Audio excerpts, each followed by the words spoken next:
नमस्कार मंडळी.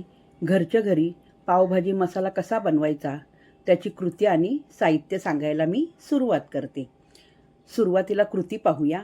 गॅसवर एक कढई ठेवा आणि आच एकदम मंद ठेवा. त्यात धने, जिरे, बडीशेप, लवंग, मिरी, दालचिनी, मोठी वेलची, चक्रफूल आणि तमालपत्र टाका. हे मसाले मंद आचेवर फक्त 2 मिनिट गरम करायचे.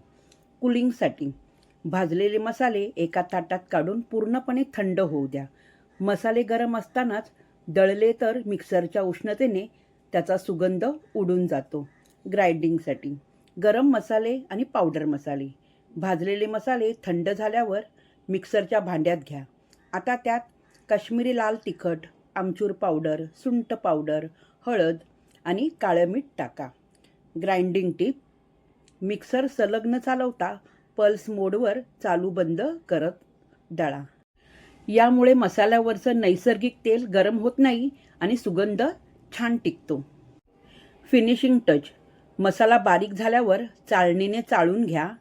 आपला साधारण 250 ग्रॅम म्हणजे पाव किलो घरगुती पावभाजी मसाला तयार आहे. साहित्यांची यादी सांगायला सुरुवात करते. चला तर मग पटकन साहित्यांची यादी नोट करून घ्या किंवा स्क्रीनशॉट काढा.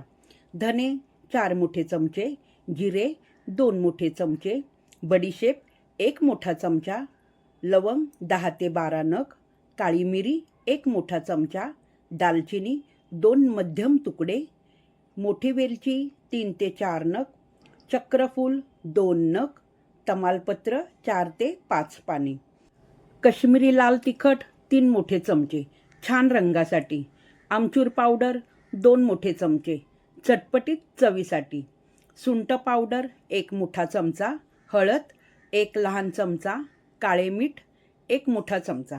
आता शेवटचा संवाद. तर असा हा सुगंधी मसाला तुम्ही हवाबंद बरणीत भरून वर्षभर वापरू शकतात. हा मसाला वापरून तुमची पावभाजी कशी झाली हे मला कमेंटमध्ये नक्की सांगा. व्हिडिओ आवडला असेल तर लाईक करा, कमेंट करा, शेअर आणि फॉलो नक्की करा. पुन्हा भेटूया अशा छान रेसिपीबरोबर. तोपर्यंत नमस्कार.